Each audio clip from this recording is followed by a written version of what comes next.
ಎಲ್ಲರಿಗೂ ನಮಸ್ಕಾರ ಸ್ನೇಹಿತರೆ. 12 ರಾಶಿಗಳಲ್ಲಿ 7ನೇ ರಾಶಿ ತುಲಾ. ಈ ರಾಶಿಯ ಅಧಿಪತಿ ಶುಕ್ರ. ಈ ಚಿಹ್ನೆಯಲ್ಲಿ ಗಾಳಿಯ ಅಂಶವು ಹೆಚ್ಚು ಪ್ರಮುಖವಾಗಿದೆ. ಇದು ಚಲಿಸಬಲ್ಲ ಚಿಹ್ನೆ. ಈ ರಾಶಿಯಲ್ಲಿ ಶನಿಯು ಉತ್ಕೃಷ್ಟನಾಗಿರುತ್ತಾನೆ ಮತ್ತು ಸೂರ್ಯನು ದುರ್ಬಲನಾಗಿರುತ್ತಾನೆ. ತುಲಾ ರಾಶಿಯಲ್ಲಿ ಜನಿಸಿದವರು ಬಹಳ ಮಹತ್ವಾಕಾಂಕ್ಷೆಯುಳ್ಳವರು. ತಮ್ಮ ಮಹತ್ವಾಕಾಂಕ್ಷೆಗಳನ್ನು ಸಾಧಿಸಲು ಸಾಧ್ಯವಿರುವಂತಹ ಎಲ್ಲಾ ಪ್ರಯತ್ನಗಳನ್ನು ಮಾಡ್ತಾರೆ. ಅವರು ಉತ್ತಮ ಕೇಳುಗರು, ಆದರೆ ಅಂತಿಮವಾಗಿ ಅವರ ಮನಸ್ಸಿನ ಧ್ವನಿಯನ್ನೇ ಕೇಳ್ತಾರೆ. ಅವರು ನಿಷ್ಪಕ್ಷಪಾತ ಮತ್ತು ಸಮಚಿತ್ತದಿಂದ ಕೂಡಿರ್ತಾರೆ. ಅವರು ಸ್ವತಂತ್ರ ಸಿದ್ಧಾಂತವನ್ನು ಹೊಂದಿರ್ತಾರೆ ಮತ್ತು ಯಾರ ಅಡಿಯಲ್ಲಿಯೂ ಕೆಲಸ ಮಾಡಲು ಇಷ್ಟಪಡುವುದಿಲ್ಲ. ಪ್ರೀತಿಗಿಂತ ಜೊತೆಗಿರುವಂತಹ ಸ್ನೇಹ ಚಂದ, ಕಾಣುವ ಕನಸಿಗಿಂತ ಕಾಣದಿರುವ ಕಲ್ಪನೆ ಚಂದ, ಬರೆಯುವ ಬರಹಕ್ಕಿಂತ ಅಳಿಸಲಾಗದ ನೆನಪು ಚಂದ.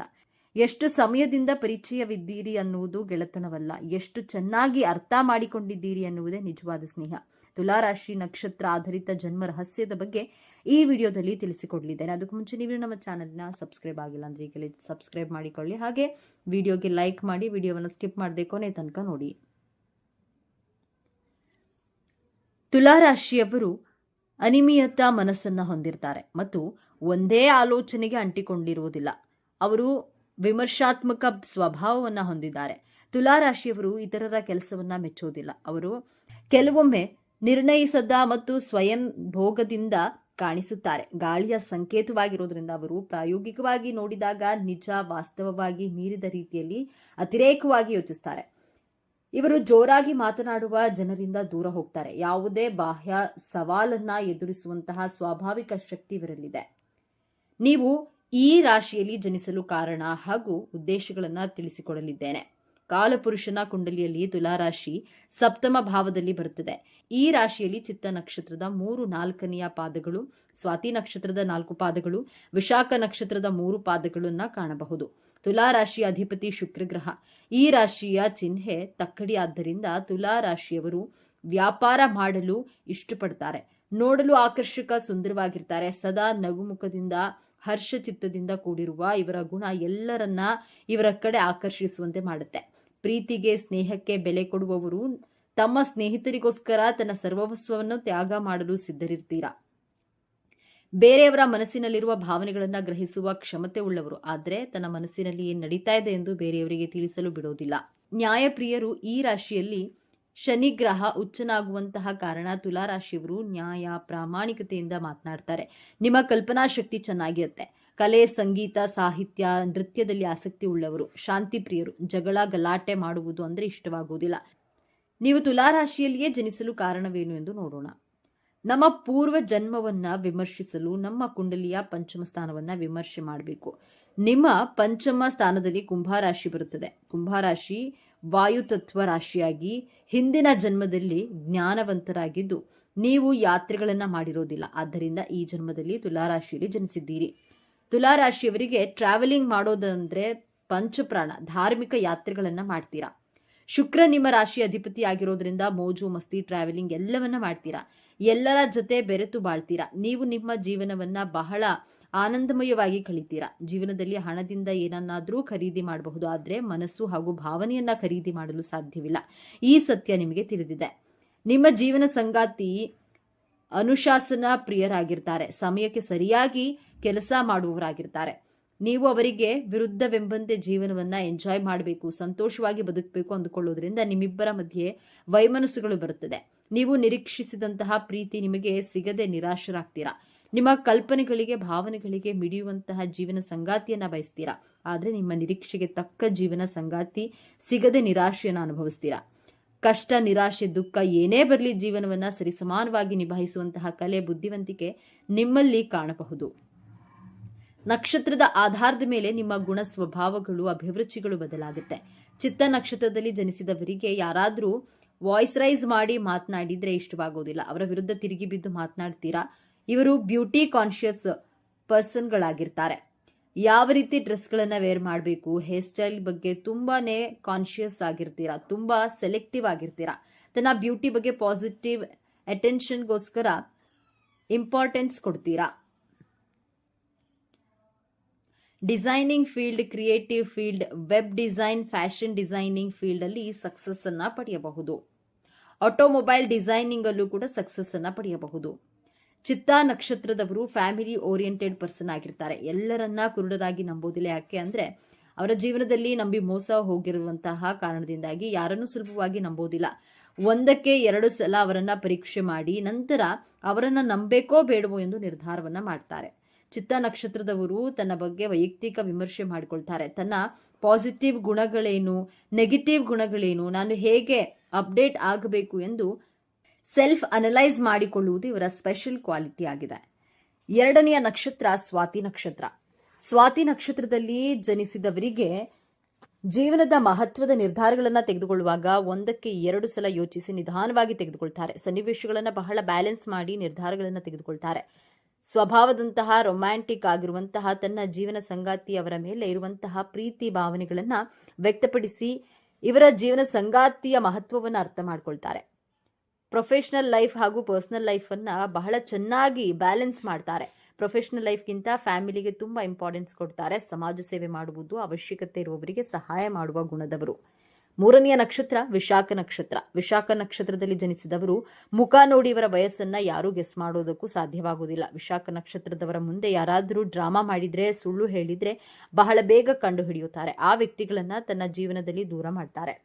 ಜೀವನದಲ್ಲಿ ಮೌಲ್ಯಗಳನ್ನ, ವ್ಯಾಲ್ಯೂಸ್ಗಳನ್ನ ಫಾಲೋ ಮಾಡುವವರು, ತನ್ನ ಮೇಲೆ ನಂಬಿಕೆ ಇಟ್ಟುಕೊಂಡಿರ್ತಾರೆ. ಹೈ ಥಿಂಕಿಂಗ್ ಪರ್ಸನ್ ಆಗಿರ್ತಾರೆ. ಇವರು ತನ್ನ ಕಲ್ಚರ್ ಅನ್ನ, ಆಚಾರ ವಿಚಾರಗಳನ್ನ ಅನುಸರಿಸ್ತಾರೆ. ಯಾವುದೇ ಸುಂದರವಾದ ಹೂವನ್ನ ನೋಡಿದ್ರು, ಪೇಂಟಿಂಗ್ಸ್ ಅನ್ನ ನೋಡಿದ್ರು ಅದರ ಫೋಟೋಸ್ ಅನ್ನ ತೆಗೆದುಕೊಳ್ಳದೆ ಇರೋಕ್ಕಾಗೋದಿಲ್ಲ. ಸೌಂದರ್ಯವನ್ನ ಆರಾಧಿಸ್ತಾರೆ, ಪ್ರಶಂಸೆ ಮಾಡ್ತಾರೆ. ವಿಶಾಖ ನಕ್ಷತ್ರದವರು ಈ ಪ್ರಪಂಚದಲ್ಲಿ ನೋಡುವ ದೃಷ್ಟಿಯ ವಿಭಿನ್ನವಾಗಿರುತ್ತೆ. ತನ್ನ ಥಿಂಗ್ಸ್ ಗಳನ್ನ ಫಾಲೋ ಮಾಡ್ತಾರೆ. ವಿಶಾಖ ನಕ್ಷತ್ರದವರಿಗೆ ಕಿಡ್ನಿ ಹಾಗೂ ಲಿವರ್ಗೆ ಸಂಬಂಧಿಸಿದಂತಹ ಆರೋಗ್ಯ ಸಮಸ್ಯೆಗಳು ಬರುವಂತಹ ಸಾಧ್ಯತೆಗಳಿವೆ. ಎಷ್ಟೇ ಕಷ್ಟದ ಪರಿಸ್ಥಿತಿ ಬಂದರೂ ಆ ಪರಿಸ್ಥಿತಿಯನ್ನ ಬಹಳ ಸಮಾಧಾನವಾಗಿ ಶಾಂತಿಯಿಂದ ನಿಭಾಯಿಸ್ತಾರೆ. ತುಲಾ ರಾಶಿಯಲ್ಲಿ ಜನಿಸಿರುವಂತಹ ಮಹಿಳೆಯರು ವಿಶೇಷವಾದ ಜನಾಕರ್ಷಣ ಶಕ್ತಿಯನ್ನ ಹೊಂದಿರ್ತಾರೆ. ಸಣ್ಣ ಪುಟ್ಟ ಕೆಲಸವಾದರೂ ಇವರ ಸಮರ್ಪಣಾ ಮನೋಭಾವ ವಿಶೇಷವಾಗಿರುತ್ತೆ. ಯಾರೊಂದಿಗೂ ಸುಲಭವಾಗಿ ರಾಜಿ ಮಾಡಿಕೊಳ್ಳುವುದಿಲ್ಲ. ಸದ್ಭಾವನೆ ಇರುವ ಜನರೊಂದಿಗೆ ಸ್ನೇಹ ಬೆಳೆಸ್ತಾರೆ. ಮನಸ್ಸಿಗೆ ಸರಿ ಹೊಂದದವರನ್ನ ತಿರಸ್ಕರಿಸ್ತಾರೆ. ಸದಾಕಾಲ ವಿಶೇಷವಾದ ಪ್ರೀತಿಗಾಗಿ ಹಾತೊರೆಯುತ್ತಾರೆ. ಶಾಂತಿ ಸಹನೆಯಿಂದ ಕೈ ಹಿಡಿದ ಕೆಲಸ ಕಾರ್ಯಗಳನ್ನ ಸುಲಭವಾಗಿ ಪೂರ್ಣಗೊಳಿಸ್ತಾರೆ. ಯಾರಿಗೂ ಮೋಸ ಮಾಡದ ವ್ಯಕ್ತಿತ್ವ ಇವರದ್ದು. ಪುರುಷರು ಸಾರ್ವಜನಿಕ ಸಭೆ ಸಮಾರಂಭಗಳಲ್ಲಿ ಕೇಂದ್ರ ಬಿಂದುವಾಗಿರ್ತಾರೆ. ಈ ರಾಶಿಯವರು ಬುದ್ಧಿವಂತರು, ಪತ್ನಿಯನ್ನ ಅತಿಯಾಗಿ ಪ್ರೀತಿಸ್ತಾರೆ, ದಯಾಳುಗಳು, ಆದ್ರೆ ಅತಿಯಾದ ಆತುರದ ಸ್ವಭಾವವಿರುತ್ತೆ. ಬೇರೆಯವರ ಅಭಿಪ್ರಾಯವನ್ನ ಕೇಳ್ತಾರೆ, ಆದ್ರೆ ಪಾಲಿಸೋದಿಲ್ಲ. ಐಷಾರಾಮಿ ಜೀವನಕ್ಕೆ ಮಾರು ಹೋಗ್ತಾರೆ. ಹಣಕಾಸಿನ ವ್ಯವಹಾರದಲ್ಲಿ ಉತ್ತಮ ಜ್ಞಾನ ಇರುತ್ತೆ. ಪರಿಚಯ ಇರುವವರ ಜೊತೆ ವಿವಾಹವಾಗ್ತಾರೆ. ಸಾಮಾನ್ಯವಾಗಿ ಈ ರಾಶಿಯವರು ನ್ಯಾಯ ನೀತಿಗೆ ಬೆಲೆಯನ್ನ ನೀಡ್ತಾರೆ. ಒಳ್ಳೆಯದನ್ನ ಮೆಚ್ಚಿಕೊಳ್ಳೋದಲ್ಲದೆ ಕೆಟ್ಟದನ್ನ ಖಂಡಿಸ್ತಾರೆ. ಇವರಿಗೆ ಮಿತ್ರರಿಗಿಂತ ಶತ್ರುಗಳೇ ಹೆಚ್ಚು. ಸದಾ ನ್ಯಾಯದ ಮಾರ್ಗದಲ್ಲಿ ನಡೆಯಲು ಇಚ್ಛಿಸ್ತಾರೆ. ತುಲಾ ರಾಶಿಗೆ ಶುಭ ದಿನಾಂಕ, ವಾರ, ಬಣ್ಣ. ತುಲಾ ರಾಶಿಗೆ ಸೇರಿದವರಿಗೆ ಶುಭ ದಿನಾಂಕಗಳು 1, 2, 4, 7, 10, 28, 22, 17, 26. ಶುಭ ದಿನಗಳು ಭಾನುವಾರ, ಸೋಮವಾರ, ಮಂಗಳವಾರ, ಬುಧವಾರ ಮತ್ತು ಶನಿವಾರ. ಶುಭ ವರ್ಣ ಕಿತ್ತಳೆ, ಬಿಳಿ ಮತ್ತು ಕೆಂಪು. ಅಶುಭ ವರ್ಣ ನೀಲಿ, ಹಸಿರು ಮತ್ತು ಹಳದಿ. ಶುಭ ದಿಕ್ಕು ದಕ್ಷಿಣ ಮತ್ತು ಪಶ್ಚಿಮ. ಶುಭ ತಿಂಗಳು ಜುಲೈ 15ರಿಂದ ಜುಲೈ 14 ಮತ್ತು ಆಗಸ್ಟ್ 15ರಿಂದ ಸೆಪ್ಟೆಂಬರ್ 14. ಶುಭ ಹರಳು ಹಸಿರು, ಪಚ್ಚೆ, ನೀಲಮಣಿ. ಶುಭ ರಾಶಿ ಮಕರ, ಕುಂಭ ಮತ್ತು ಮಿಥುನ. ಅಶುಭ ರಾಶಿ ವೃಷಭ, ಮೇಷ ಮತ್ತು ಸಿಂಹ. 12 ರಾಶಿಗಳಲ್ಲಿ 7ನೇ ರಾಶಿ ತುಲಾ. ಈ ರಾಶಿಯ ಅಧಿಪತಿ ಶುಕ್ರ. ಈ ಚಿಹ್ನೆಯಲ್ಲಿ ಗಾಳಿಯ ಅಂಶವು ಹೆಚ್ಚು ಪ್ರಮುಖವಾಗಿದೆ. ಇದು ಚಲಿಸಬಲ್ಲ ಚಿಹ್ನೆ. ಈ ರಾಶಿಯಲ್ಲಿ ಶನಿಯು ಉತ್ಕೃಷ್ಟನಾಗಿರ್ತಾನೆ ಮತ್ತು ಸೂರ್ಯನು ದುರ್ಬಲನಾಗಿರ್ತಾನೆ. ತುಲಾರಾಶಿಯಲ್ಲಿ ಜನಿಸಿದವರು ಬಹಳ ಮಹತ್ವಾಕಾಂಕ್ಷೆಯುಳ್ಳವರು ಮತ್ತು ತಮ್ಮ ಮಹತ್ವಾಕಾಂಕ್ಷೆಗಳನ್ನು ಸಾಧಿಸಲು ಸಾಧ್ಯವಿರುವ ಎಲ್ಲಾ ಪ್ರಯತ್ನಗಳನ್ನು ಮಾಡ್ತಾರೆ.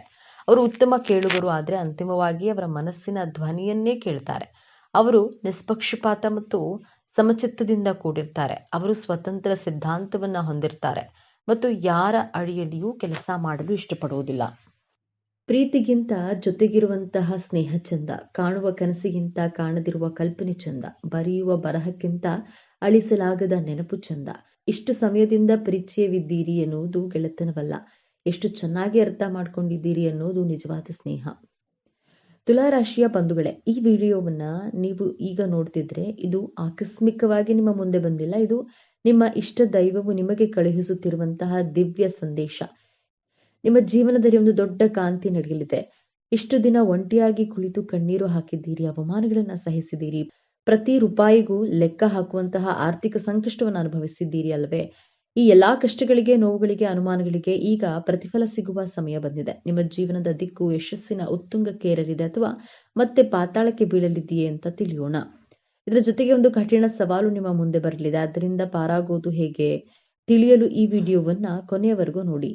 ಇದರ ಜೊತೆ ಒಂದು ಕಠಿಣ ಸವಾಲು ನಿಮ್ಮ ಮುಂದೆ ಬರಲಿದೆ. ಅದರಿಂದ ಪಾರಾಗೋದು ಹೇಗೆ ತಿಳಿಯಲು ಈ ವಿಡಿಯೋನ ಕೊನೆವರೆಗೂ ನೋಡಿ ಮತ್ತು ನಿಮ್ಮ ಜೀವನ ಬದಲಾಗಲಿ ಎಂದು ಸಂಕಲ್ಪ ಮಾಡುತ್ತಾ ತಪ್ಪದೆ ಶ್ರೀ ಮಂಜುನಾಥ ಸ್ವಾಮಿ ಎಂದು ಕಾಮೆಂಟ್ ಮಾಡಿ, ಹಾಗೆ ವಿಡಿಯೋ ಲೈಕ್ ಮಾಡಿ. ತುಲಾರಾಶಿಯ ಚಿಹ್ನೆ ತಕ್ಕಡಿ. ಇದು ಕೇವಲ ಒಂದು ಚಿಹ್ನೆಯಲ್ಲ, ಇದು ತುಲಾರಾಶಿಯವರ ಸಂಪೂರ್ಣ ಜೀವನದ ಸಾರ ತಕ್ಕಡಿಯಂತೆ. ಜೀವನದಲ್ಲಿ ಪ್ರತಿಯೊಂದು ಅಂಶದಲ್ಲೂ ಸಮತೋಲನವನ್ನ ಹುಡುಕ್ತಾರೆ. ಪ್ರೀತಿ, ದ್ವೇಷ, ಸರಿ, ತಪ್ಪು, ಭಾವನೆ, ಬುದ್ಧಿ ಎಲ್ಲವನ್ನ ಅಳೆದು ತೂಗಿಯೇ ನಿರ್ಧಾರ ತೆಗೆದುಕೊಳ್ತಾರೆ. ಇದೇ ಗುಣ ಇವರನ್ನ ನ್ಯಾಯವಂತ ಮತ್ತು ನಿಷ್ಪಕ್ಷಪಾತ ವ್ಯಕ್ತಿಯನ್ನಾಗಿ ಮಾಡುತ್ತೆ. ಆದರೆ ಇದೇ ಗುಣವೇ ಅವರ ದೊಡ್ಡ ದೌರ್ಬಲ್ಯವೂ ಹೌದು. ಅದರ ಬಗ್ಗೆ ಮುಂದೆ ನೋಡೋಣ. ಈ ರಾಶಿಯ ಅಧಿಪತಿ ಶುಕ್ರದೇವ. ಶುಕ್ರನನ್ನ ಪ್ರೀತಿ, ಸೌಂದರ್ಯ, ಕಲೆ, ಐಷಾರಾಮಿ ಜೀವನ ಮತ್ತು ಸಂಬಂಧಗಳ ಕಾರಕ ಎಂದು ಕರೆಯಲಾಗುತ್ತೆ. ಹಾಗಾಗಿಯೇ ತುಲಾರಾಶಿಯವರಿಗೆ ಹುಟ್ಟಿನಿಂದಲೇ ಒಂದು ಆಕರ್ಷಕ ವ್ಯಕ್ತಿತ್ವ, ಕಲಾತ್ಮಕ ಹೃದಯ ಮತ್ತು ಎಲ್ಲರನ್ನ ಪ್ರೀತಿಸುವ ಗುಣ ರಕ್ತದಲ್ಲಿಯೇ ಬಂದಿರುತ್ತೆ.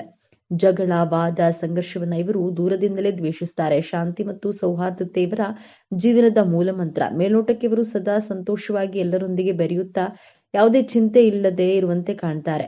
ಮೊದಲಿಗೆ ಇಷ್ಟು ದಿನ ನೀವು ಯಾಕೆ ಇಷ್ಟೊಂದು ಕಷ್ಟ ಅನುಭವಿಸಿದ್ದೀರಿ ಎಂದು ನೋಡೋಣ. ತುಲಾರಾಶಿಯವರು ನ್ಯಾಯ ಮತ್ತು ಸಮತೋಲನದ ಪ್ರತೀಕ. ಆದರೆ ಕಳೆದ ಕೆಲವು ಸಮಯದಿಂದ ವಿಶೇಷವಾಗಿ ಶನಿ ಭಗವಾನನ ಸಂಚಾರ ಮತ್ತು ರಾಹುಕೇತುಗಳ ಪ್ರಭಾವದಿಂದ ನಿಮ್ಮ ಜೀವನದ ಸಮತೋಲನವೇ ತಪ್ಪಿ ಹೋಗಿತ್ತು. ನೀವು ನಂಬಿದವರೇ ನಿಮಗೆ ಮೋಸ ಮಾಡಿದ್ರು.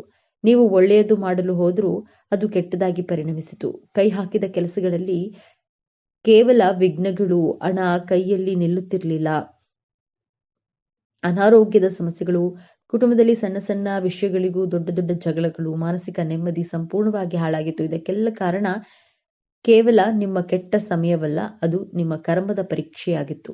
ಗ್ರಹಗಳ ಹಿಡಿತದಲ್ಲಿ ನೀವು ಅನುಭವಿಸಬೇಕಾದಂತಹ ಕಷ್ಟಗಳನ್ನು ಅನುಭವಿಸಿ ಈಗ ನೀವು ಶುದ್ಧವಾಗಿದ್ದೀರಿ. ಆ ಪರೀಕ್ಷೆಯ ಸಮಯ ಈಗ ಮುಗಿಯುತ್ತಿದೆ. ಈಗ ಗುರುಬಲದ ಕೃಪೆ ಮತ್ತು ಇತರ ಶುಭ ಗ್ರಹಗಳ ಸಂಯೋಜನೆಯಿಂದ ಮುಂದಿನ ದಿನಗಳು ನಿಮ್ಮ ಜೀವನದ ಸುವರ್ಣ ಪುಟಗಳಾಗಲಿವೆ. ಇಷ್ಟು ದಿನ ನಿಮ್ಮ ವೃತ್ತಿ ಜೀವನದಲ್ಲಿ ನೀವು ಎಷ್ಟೇ ಕಷ್ಟಪಟ್ಟರೂ ಅದಕ್ಕೆ ತಕ್ಕ ಪ್ರತಿಫಲ, ಪ್ರಶಂಸೆ ಸಿಗ್ತಿರ್ಲಿಲ್ಲ. ಕಚೇರಿಯಲ್ಲಿ ನಿಮ್ಮನ್ನ ಕಡೆಗಣಿಸಲಾಗ್ತಿತ್ತು. ಆದರೆ ಈಗ ನಿಮ್ಮ ಮೇಲಾಧಿಕಾರಿಗಳೇ ನಿಮ್ಮನ್ನ ಗುರುತಿಸುವ ಸಮಯ ಬಂದಿದೆ. ನಿಮ್ಮ ಪ್ರತಿಭೆಗೆ ತಕ್ಕ ಸ್ಥಾನಮಾನ, ಪ್ರಮೋಷನ್ ಅಥವಾ ದೊಡ್ಡ ಜವಾಬ್ದಾರಿ ನಿಮ್ಮನ್ನ ಹುಡುಕಿಕೊಂಡು ಬರಲಿದೆ. ಯಾರು ಉದ್ಯೋಗ ಬದಲಾವಣೆ ಮಾಡಬೇಕು ಎಂದು ಯೋಚಿಸ್ತಿದ್ರೋ ನಿಮಗೆ ನಿರೀಕ್ಷೆ ಮಾಡದಿರದ ಕಡೆಯಿಂದ ದೊಡ್ಡ ಸಂಬಳದ ಅದ್ಭುತವಾದ ಅವಕಾಶ ಬಾಗಿಲು ತಟ್ಟಲಿದೆ. ನಿಮ್ಮ ವೃತ್ತಿ ಜೀವನದ ಸ್ಥಿರತೆ ಎತ್ತ ಸಾಗಲಿದೆ. ನಿಮ್ಮ ಏಳಿಗೆಯನ್ನ ಕಂಡು ಸಹಿಸದವರು, ನಿಮ್ಮ ಬೆನ್ನ ಹಿಂದೆ ಮಾತನಾಡಿದವರು, ನಿಮಗೆ ಗುಂಡಿ ತೊಡಿದ ಶತ್ರುಗಳ ಆಟ ಈಗ ಮುಗಿಯಲಿದೆ. ಆ ಶತ್ರುಗಳು ಯಾರೆಂದು ನಿಮಗೆ ಸ್ಪಷ್ಟವಾಗಿ ತಿಳಿಯುತ್ತೆ. ಆದರೆ ನೀವು ಪ್ರತೀಕಾರ ತೀರಿಸಿಕೊಳ್ಳುವ ಅವಶ್ಯಕತೆ ಇರುವುದಿಲ್ಲ. ಅವರ ಕರ್ಮವೇ ಅವರಿಗೆ ಶಿಕ್ಷೆ ನೀಡುತ್ತದೆ. ನಿಮ್ಮ ಮೌನವೇ ನಿಮ್ಮ ದೊಡ್ಡ ಅಸ್ತ್ರವಾಗಲಿದೆ. ಶತ್ರುಗಳು ತಾವಾಗಿಯೇ ನಿಮ್ಮ ದಾರಿಯಿಂದ ದೂರ ಸರಿಯಲಿದ್ದಾರೆ. ದಾಂಪತ್ಯದಲ್ಲಿ ಬಿರುಕು ಮೂಡಿತ್ತು. ಸಣ್ಣ ಸಣ್ಣ ಮಾತುಗಳು ದೊಡ್ಡ ದೊಡ್ಡ ಜಗಳಕ್ಕೆ ಕಾರಣವಾಗ್ತಿದ್ದವು. ಇಬ್ಬರ ನಡುವೆ ಅನಾವಶ್ಯಕ ಅನುಮಾನಗಳು ಮೂಡಿದವು. ಆದರೆ ಈ ಉತ್ತಮ ಸಮಯದಲ್ಲಿ ಆ ಎಲ್ಲಾ ತಪ್ಪು ತಿಳುವಳಿಕೆಗಳು ದೂರವಾಗಲಿವೆ. ನಿಮ್ಮ ಸಂಗಾತಿಯು ನಿಮ್ಮನ್ನು ಸಂಪೂರ್ಣವಾಗಿ ಅರ್ಥ ಮಾಡಿಕೊಳ್ಳುವರು. ಸಂಬಂಧದಲ್ಲಿ ಹೊಸ ಚೈತನ್ಯ ಮೂಡಲಿದೆ. ಪ್ರೀತಿ, ವಿಶ್ವಾಸ 100ರಷ್ಟು ಹೆಚ್ಚಾಗಲಿದೆ. ಅವಿವಾಹಿತರಿಗೆ ಕಂಕಣ ಭಾಗ್ಯ ಕೂಡಿ ಬಂದು ಬಹಳ ಉತ್ತಮವಾದ ಸಂಬಂಧಗಳು ನಿಶ್ಚಯವಾಗುವ ಯೋಗವಿದೆ. ನಿಮ್ಮ ಮಕ್ಕಳ ವಿದ್ಯಾಭ್ಯಾಸದ ಬಗ್ಗೆ ನಿಮಗೆ ದೊಡ್ಡ ಚಿಂತೆಯಾಗಿತ್ತು. ಅವರ ಹಠಮಾರಿತನ, ಓದಿನಲ್ಲಿ ಗಮನ ಇಲ್ಲದಿರುವುದು ನಿಮ್ಮನ್ನ ಕಾಡ್ತಿತ್ತು. ಇದೀಗ ಅವರಲ್ಲಿ ಅದ್ಭುತವಾದ ಸಕಾರಾತ್ಮಕ ಬದಲಾವಣೆಯನ್ನ ಕಾಣುವಿರಿ. ಅವರೇ ಜವಾಬ್ದಾರಿಯಿಂದ ಓದಲು ಪ್ರಾರಂಭಿಸ್ತಾರೆ, ಉತ್ತಮ ಫಲಿತಾಂಶಗಳನ್ನು ತರ್ತಾರೆ. ಇನ್ನು ಸಂತಾನ ಭಾಗ್ಯಕ್ಕೆ ಕಾಯ್ತಿದ್ದ ತುಲಾರಾಶಿಯ ದಂಪತಿಗಳಿಗೆ ನಿಮ್ಮ ಪ್ರಾರ್ಥನೆ ದೇವರಿಗೆ ತಲುಪಿದೆ. ಶುಭ ಸುದ್ದಿಯನ್ನ ನೀವು ಕೇಳುವ ಸಾಧ್ಯತೆ ಅತ್ಯಂತ ಪ್ರಬಲವಾಗಿದೆ. ವರ್ಷಗಳಿಂದ ನಿಮ್ಮನ್ನ ಕಾಡುತ್ತಿದ್ದ ಆ ಕೋರ್ಟು ಕೇಸು, ಆಸ್ತಿ ವಿವಾದ ಅಥವಾ ಯಾವುದೇ ಕಚೇರಿ ಸಂಬಂಧಿತ ತೊಂದರೆಗಳು ಈಗ ಅಂತ್ಯ ಕಾಣಲಿದೆ. ಈ 45 ದಿನಗಳಲ್ಲಿ ನಿಮಗೆ ಆಶ್ಚರ್ಯವಾಗುವ ರೀತಿಯಲ್ಲಿ ಈ ತೀರ್ಪು ನಿಮ್ಮ ಪರವಾಗಿ ಬರಲಿದೆ ಅಥವಾ ಕೋರ್ಟಿನ ಹೊರಗಡೆ ಅತ್ಯಂತ ಸೌಹಾರ್ದಯುತವಾಗಿ ಸಮಸ್ಯೆ ಬಗೆಹರಿಯಲಿದೆ. ನ್ಯಾಯದೇವತೆಯೇ ಆಗಿರುವ ತುಲಾರಾಶಿ ನಿಮಗೆ ಈಗ ನಿಜವಾದ ನ್ಯಾಯ ಸಿಗಲಿದೆ. ನೀವು ಕಷ್ಟದಲ್ಲಿದ್ದಾಗ ಸಹಾಯ ಮಾಡಿದ್ದೀರಿ. ಆದರೆ ಆ ಹಣ ವಾಪಸ್ ಬಾರದೆ ನೀವು ಮತ್ತಷ್ಟು ಸಂಕಷ್ಟಕ್ಕೆ ಸಿಲುಕಿರ್ತೀರಿ. ನೀವು ಕೊಟ್ಟ ಹಣವನ್ನ ಮರೆತೇ ಬಿಟ್ಟಿದ್ದೀರಿ. ಆದರೆ ಈಗ ಯಾರು ನಿಮಗೆ ಹಣ ವಾಪಸ್ ಕೊಡಬೇಕಿತ್ತೋ ಅವರೇ ನಿಮ್ಮನ್ನ ಹುಡುಕಿಕೊಂಡು ಬಂದು ನಿಮ್ಮ ಹಣವನ್ನ ಮರಳಿಸಲಿದ್ದಾರೆ. ಮುಳುಗಿ ಹೋದ ಹಣ ವಾಪಸ್ ಬರುವುದು ಖಚಿತ. ಹೌದು, ನೀವು ಸರಿಯಾಗಿ ಕೇಳಿದ್ದೀರಿ. ನಿಮಗೆ ಅನಿರೀಕ್ಷಿತ ಮೂಲಗಳಿಂದ ಧನಾಗಮನವಾಗಲಿದೆ. ಅದು ಪಿತ್ರಾರ್ಜಿತ ಆಸ್ತಿಯಿಂದ ಬರಬಹುದು, ಹಳೆಯ ಹೂಡಿಕೆಯಿಂದ ಮೂಲಕ ಬರಬಹುದು, ಅಥವಾ ಲಾಟರಿ, ಷೇರು ಮಾರುಕಟ್ಟೆಯಿಂದಲೂ ಲಾಭವಾಗುವ ಸಾಧ್ಯತೆ ಇದೆ. ನಿಮ್ಮ ಆರ್ಥಿಕ ಮುಗ್ಗಟ್ಟು ಸಂಪೂರ್ಣವಾಗಿ ದೂರವಾಗಿ ಹಣದ ಹರಿವು ಹೆಚ್ಚಾಗಲಿದೆ. ವ್ಯಾಪಾರದಲ್ಲಿ ನಿಂತ ನೀರಾಗಿದ್ದ ಪರಿಸ್ಥಿತಿ ಈಗ ಬದಲಾಗಲಿದೆ. ಹೊಸ ಗ್ರಾಹಕರು, ಹೊಸ ಒಪ್ಪಂದಗಳು, ವ್ಯಾಪಾರ ವಿಸ್ತರಣೆಗೆ ಉತ್ತಮ ಅವಕಾಶಗಳು ನಿಮ್ಮನ್ನ ಅರಸಿ ಬರಲಿವೆ. ಲಾಭದ ಪ್ರಮಾಣ ದಿನದಿಂದ ದಿನಕ್ಕೆ ಏರಿಕೆ ಆಗೋದನ್ನ ನೀವು ಕಣ್ಣಾರೆ ಕಾಣುವಿರಿ. ನಿಮ್ಮ ವ್ಯಾಪಾರವು ಮುಂದಿನ ದಿನಗಳಲ್ಲಿ ಒಂದು ಹೊಸ ಎತ್ತರಕ್ಕೆ ತಲುಪಲಿದೆ. ಆದರೆ ಇಷ್ಟೆಲ್ಲ ಒಳ್ಳೆಯದು ನಡೆಯುವಾಗ ಒಂದು ಕಠಿಣ ಪರೀಕ್ಷೆ ಕೂಡ ನಿಮ್ಮ ಮುಂದೆ ಬರಲಿದೆ. ನೀವು ಎದುರಿಸುವಂತಹ ಅತ್ಯಂತ ಕಷ್ಟಕರ ಸಮಸ್ಯೆ ಅದು ಬೇರೇನೂ ಅಲ್ಲ, ನಿಮ್ಮ ಅತಿಯಾದ ಒಳ್ಳೆತನ ಮತ್ತು ನಂಬಿಕೆ. ಹೌದು, ನಿಮ್ಮ ಜೀವನ ಈಗ ಹಳಿಗೆ ಮರಳುತ್ತಿದೆ ಎಂದು ತಿಳಿದ ತಕ್ಷಣ ಇಷ್ಟು ದಿನ ನಿಮ್ಮಿಂದ ದೂರವಿದ್ದ, ನಿಮ್ಮನ್ನ ಅವಮಾನಿಸುತ್ತಿದ್ದ ಅಥವಾ ನಿಮಗೆ ಮೋಸ ಮಾಡಿದ ಹಳೆಯ ಸಂಬಂಧಿಕರು ಅಥವಾ ಸ್ನೇಹಿತರು ಮತ್ತೆ ನಿಮ್ಮ ಜೀವನದಲ್ಲಿ ಪ್ರವೇಶಿಸಲು ಪ್ರಯತ್ನಿಸ್ತಾರೆ. ಅವರು ನಿಮ್ಮ ಬಳಿ ಬಂದು ತುಂಬಾ ನಾಟಕೀಯವಾಗಿ ಕ್ಷಮೆ ಕೇಳಬಹುದು ಅಥವಾ ನಿಮಗೆ ಹಣದ ಸಹಾಯವನ್ನ ಕೇಳಬಹುದು. ನಿಮ್ಮ ಯಶಸ್ಸಿನಲ್ಲಿ ಪಾಲುದಾರರಾಗಲು ಪ್ರಯತ್ನಿಸಬಹುದು. ಈ ಸಮಯದಲ್ಲಿ ನಿಮ್ಮ ಮೃದು ಹೃದಯವು ಅವರನ್ನ ಮತ್ತೆ ನಂಬಲು ಪ್ರೇರೇಪಿಸುತ್ತೆ. ನೀವು ಅಯ್ಯೋ ಪಾಪ ಎಂದು ಮತ್ತೊಮ್ಮೆ ಅವರಿಗೆ ಸಹಾಯ ಮಾಡಲು ಹೋದ್ರೆ ನೀವು ಗಳಿಸಿದ ಎಲ್ಲಾ ಯಶಸ್ಸು, ಹಣ ಮತ್ತು ನೆಮ್ಮದಿ ಮತ್ತೆ ನಿಮ್ಮ ಕೈತಪ್ಪಿ ಹೋಗುವ ದೊಡ್ಡ ಅಪಾಯವಿದೆ. ಇದು ಶನಿ ಭಗವಾನನು ಕೊಡುವ ಕೊನೆಯ ಪರೀಕ್ಷೆ. ಈ ಪರೀಕ್ಷೆಯಲ್ಲಿ ಪಾರಾಗುವುದು ಹೇಗೆ? ಪರಿಹಾರ ತುಂಬಾ ಸರಳವಾಗಿದೆ. ಈ ದಿನಗಳಲ್ಲಿ ಪ್ರತಿ ಶನಿವಾರ ನಿಮ್ಮ ಮನೆಯಲ್ಲಿ ಅಥವಾ ಆಂಜನೇಯ ದೇವಸ್ಥಾನದಲ್ಲಿ ಒಂದು ಎಳ್ಳೆಣ್ಣೆ ದೀಪವನ್ನ ಹಚ್ಚಿ, ದೇವರೇ, ನನಗೆ ಸಂಪತ್ತನ್ನ ಕೊಡೋದಕ್ಕಿಂತ ಹೆಚ್ಚಾಗಿ ಯಾರು ಸರಿ ಯಾರು ತಪ್ಪು ಎಂದು ಗುರುತಿಸುವ ವಿವೇಚನೆ ಮತ್ತು ಜ್ಞಾನವನ್ನ ಕೊಡು, ಕೆಟ್ಟ ಜನರಿಂದ ದೂರವಿರುವ ಧೈರ್ಯವನ್ನ ಕೊಡು ಎಂದು ಪ್ರಾರ್ಥಿಸಿಕೊಳ್ಳಿ. ನಿಮ್ಮ ಬಳಿ ಸಹಾಯ ಕೇಳಿ ಬರುವ ಹಳೆಯ ಶತ್ರುಗಳಿಗೆ ಇಲ್ಲ ಎಂದು ಹೇಳೋದನ್ನ ಕಲಿಯಿರಿ. ಈ ಒಂದು ಇಲ್ಲ ಎಂಬ ಶಬ್ದ ನಿಮ್ಮ ಮುಂದಿನ ಜೀವನವನ್ನ ಕಾಪಾಡುತ್ತೆ. ತುಲಾರಾಶಿಯವರೇ, ನೀವು ಅನುಭವಿಸಿದ ನೋವುಗಳಿಗೆ ಈಗ ಪ್ರತಿಫಲ ಸಿಗಲಿದೆ. ನೀವು ಪಾತಾಳಕ್ಕೆ ಬೀಳೋದಿಲ್ಲ, ಖಂಡಿತವಾಗಿಯೂ ಯಶಸ್ಸಿನ ಉತ್ತುಂಗಕ್ಕೆ ಏರ್ತೀರಿ.